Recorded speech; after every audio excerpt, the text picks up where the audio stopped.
श्रीराम समर्थ. श्री गणेशाला, शारदेला, समर्थ सद्गुरूंना, सुतांना, सनकादिकांना, शुकाचार्यांना वंदन करून क्षणभर नामस्मरण करू. श्रीमद भागवत सारामृत कथेचे श्रवण करू. ओम नमो भगवते वासुदेवाय. ओम नमो भगवते वासुदेवाय. ओम नमो भगवते वासुदेवाय. ओम नमो भगवते वासुदेवाय. ओम नमो भगवते वासुदेवाय. गोपाल कृष्ण भगवान की जय. सच्चिदानंद रूपाय विश्वोत्पत्त्यादि हेतवे तापत्रय विनाशाय श्रीकृष्णाय वयं नमः. श्रोते हो नमस्कार. शुकाचार्य म्हणतात, राजा, देवर्षी नारदांची स्वारी वसुदेवांकडे आली आणि वसुदेवांनी जो प्रश्न विचारला त्या प्रश्नाचं उत्तर देत असताना देवर्षी नारद म्हणाले, हे वसुदेवा, जेव्हा महात्म्यांना हा प्रश्न विदेह राजाने विचारला तेव्हा त्यांनी अतिशय प्रेमाने त्या प्रश्नाचा सन्मान केला आणि सदस्य आणि ऋत्विजांच्या बरोबर बसलेल्या राजांनी मेला ते नवनारायण ब्रह्मज्ञानाचा उपदेश करायला लागले. त्यामध्ये सगळ्यात पहिले होते कविनारायण. कविनारायण म्हणतायत, राजा, भगवंताच्या चरणांची नित्य उपासना या जगात सर्व प्रकारचे भय नाहीसे करणारी आहे असे माझे निश्चित मत आहे. नश्वर पदार्थांविषयी अहंता, ममता उत्पन्न झाल्यामुळे ज्यांचे चित्त उद्विग्न झालेले असते त्यांना वाटणारी भीती या उपासनेने संपूर्णपणे नाहीशी होते. मंडळी, हा उपदेश आजही आपल्या उपयोगाला येणार आहे. का? कारण सगळ्यात महत्त्वाचं आपलं जीवन जे आहे ते भयानीच व्यापलेलं आहे. आज आपण कोणतीही गोष्ट 10 वेळा विचार करून करतो, 10 वेळा तपासून करतो. का? त्याच्या मागे असलेलं भय. बरं, विशेष आहे, कोणतीही गोष्ट आपण जपून वापरतो. का? कारण प्रत्येक गोष्टीमागे नश्वर, आता ते नश्वर आहे हे तर निश्चित आहे. जे या पृथ्वी तलावरती उत्पन्न झालेला आहे, मुळातच समर्थांनी सांगितल्याप्रमाणे हा देह जो आहे हा नश्वर आहे. हा मुळामध्ये पृथ्वीलोक, या लोकावरती उत्पन्न मृत्यूलोक याचं नाव आहे. मग या मृत्यूलोकामध्ये काय म्हटलंय? मना पाहता सत्य हे मृत्यूभूमी. ही मृत्यूभूमी आहे आणि जर मृत्यूभूमी आहे म्हटल्यावर इथे जे प्रगट होणार ते काही दिवसांनी नाहीसं होणार. मग हे नाहीसं होणार ते निश्चित आहे. आपली ममता आणि आपली अहंता, या अहंतेमुळे आणि त्या ममतेमुळे आपल्याला भय निर्माण होतं.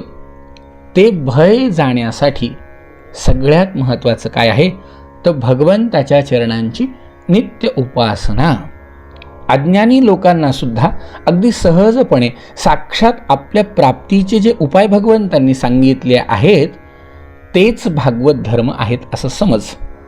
राजन, यानास्थाय नरो राजन, या भागवत धर्माचा अवलंब करणाऱ्या मनुष्यावर कधी संकटे येत नाहीत आणि डोळे बंद करून तो पळाला म्हणजेच त्याच्या विधिविधानात काही कमतरता राहिली तर त्याचे स्खलन किंवा पतन होत नाही. राजन, एक सांगू का तुला? सगळ्यात महत्त्वाची गोष्ट, कायेन वाचा मनसेंद्रियैर्वा बुद्ध्यात्मना वानुसृत स्वभावात करोति यद्यत् सकलं परस्मै नारायणायेति समर्पयेतत्. श्रीमद भागवत ग्रंथामध्ये आलेला हा श्लोक आहे. मंडळी, आरती झाल्यानंतर आपण म्हणतानाही बऱ्याच वेळा अशुद्ध म्हणतो, तो भाग सोडून द्या. पण श्रीमद भागवत ग्रंथाच्या 11 स्कंधामध्ये 2 अध्यायामध्ये 36वा हा श्लोक आलाय. कायेन वाचा मनसेंद्रियैर्वा बुद्ध्यात्मना वा नृसृत स्वभावात करोति यद्यत् सकलं परस्मै नारायणायेति समर्पयेतत्. राजन, मनुष्य शरीराने वाणीने, मनाने, इंद्रियांनी, बुद्धीने, अहंकाराने किंवा स्वभावाप्रमाणे जी जी कर्मे करील ती सर्व कर्मे त्याने त्या परमपुरुष नारायणांनाच समर्पण करावी. यांनी काय होईल तर यांनी सगळ्यात महत्त्वाची गोष्ट होणारी मंडळी, मी जो जीवाला या नश्वर स्वभावाशी बांधून ठेवणारा जो एक असा विषय की त्या विषयामुळे, त्या तत्वामुळे किंवा त्या अहंभावनेमुळे, त्या भावामुळे मनुष्य देहाची प्राप्ती होऊनही जीव ऊर्ध्वगामी होण्यापेक्षा अधःपतनाला जातो. पुन्हा पुन्हा शंकराचार्य म्हणतात तसं, पुनरपि जननम पुनरपि मरणम पुनरपि जननी जठरे शयन. पुन्हा पुन्हा त्याला या जन्म मृत्यूच्या चक्रामध्ये यावं लागतं. ते चुकवायचं असेल, फार काही जमत नाही, तुम्हालाही जमत नाही. आणि असं मंडळी, हे कलियुग आहे. इथे कितीही जमवायचं ठरवलं तर आपल्याला माहिती आहे आज केलेला नियम 4 दिवसामध्ये कधी ना कधी खंड पडतोच. कसंही करा, काही करा. त्यापेक्षा खरं सांगू का, हा उपाय फार छान आहे. जे काही करू ते करोमि यत् यत् देवा नारायणेति समर्पया. सगळं भगवंताला समर्पण करणं. देवा, चांगलं असेल वाईट असेल, शंकराचार्य तर म्हणून तर म्हणले, आत्मा त्वं गिरिजामती सहचरा प्राणां शरीरं गृहा पूजा ते विषयोपभोग रचना. पूजा असेल, विषयभोगाची रचना असेल, विषयांचा उपभोग असेल, आणि पूजा ते विषयोपभोग रचना. निद्रा असेल किंवा समाधी स्थिती, समाधीची अवस्था असेल. देवा, संचार पदयो प्रदक्षिण विधी. मी संचार करत असेल, कुठे फिरत असेल किंवा तुला प्रदक्षिणा मारित असेल, संचार पदयो प्रदक्षिण विधी स्तोत्राणि सर्वा गिरौ यत् यत् कर्म करोमि तत् तदखिलं शंभो तवाराधनम. गोपाल कृष्ण भगवान की जय. राजा, ही साधना जमली पाहिजे. जो ईश्वराला विन्मुख झाला त्याला त्याच्या मायेमुळे आपल्या स्वरूपाची विस्मृती होते आणि त्यामुळे देह म्हणजे मी असा त्याचा भ्रम निर्माण होतो. असा त्याला भ्रम निर्माण झाला की या आत्म्याखेरीज दुसरे काही मानण्यामुळे भय उत्पन्न होते. म्हणून गुरूंनाच आपले आराध्य दैवत मानून अनन्य भक्तीने त्या ईश्वराचे भजन केले पाहिजे. मंडळी, खरं हो, म्हणून तर कबीरदासजी म्हणले ना की जन्म तेरा बातो ही बीत गयो रे तूने कबहु न कृष्ण कहो जन्म तेरा. जन्म वाया गेला पण भगवंताचं नाम मुखामध्ये आलं नाही. बरं, तो जन्म कसा गेला तर त्यांनी फार सुंदर वर्णन केले, जसं समर्थांनी वर्णन केलं बालपणापासनं. त्याप्रमाणे तेही सुद्धा म्हणतात, जन्म तेरा बातो ही बीत गयो रे तूने तबहु न कृष्ण कहो 20 बरस का भोला भाला. 20 वर्षाचा असतानाही तेच, तरुणपणामध्येही तेच, आणि वृद्ध भयो तब अब मती उमगी. कधीतरी म्हातारपणात जाग येते, पण कफ, व्याधी आधी या सगळ्या गोष्टींनी माणूस जर्जर होतो. भगवंतानी दिलेलं अनमोल नरदेह त्याची अवस्था अशा अवस्थेला येऊन पोहोचते की बस, असं म्हणतात ना काही काही जण बघा बोलण्यामध्ये आपण ऐकतो की आता काय म्हणलं, आमच्या गौऱ्या म्हसनात जाऊन पडल्या, आम्ही जायचं बाकी आहे.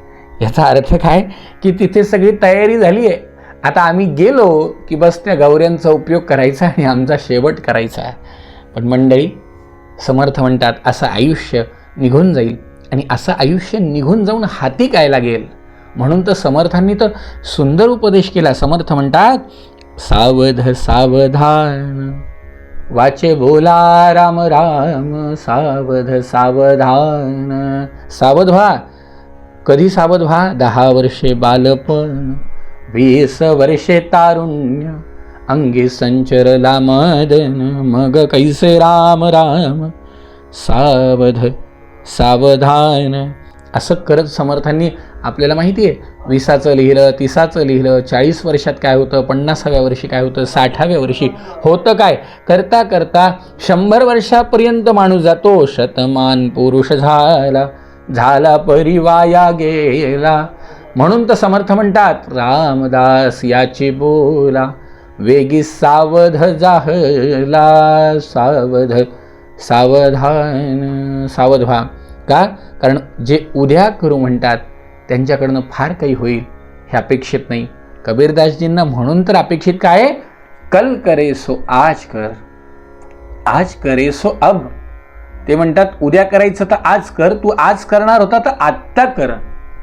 तुम्ही म्हणता नाही करेल. ते म्हणतात जो आता करू शकला नाही, अब की घडी निकल गई तो फिर करेगा कब. आता जो करू शकला नाही तो नंतर काय करेल.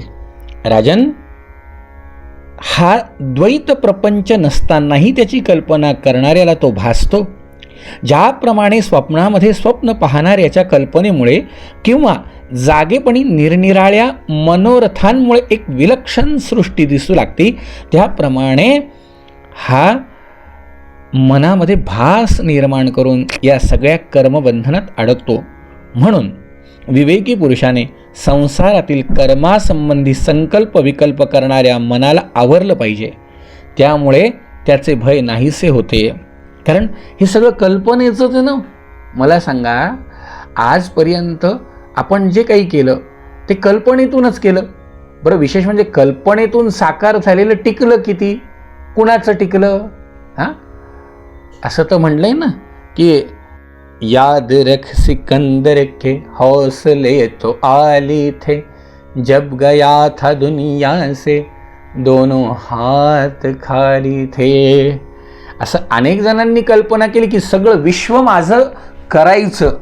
पण त्यांचं काय झालं?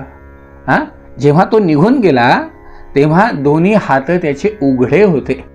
साधं मुठीमध्ये काही स्मशानापर्यंत घेऊन जायचं ठरवलं तरी मूठसुद्धा बंद राहत नाही.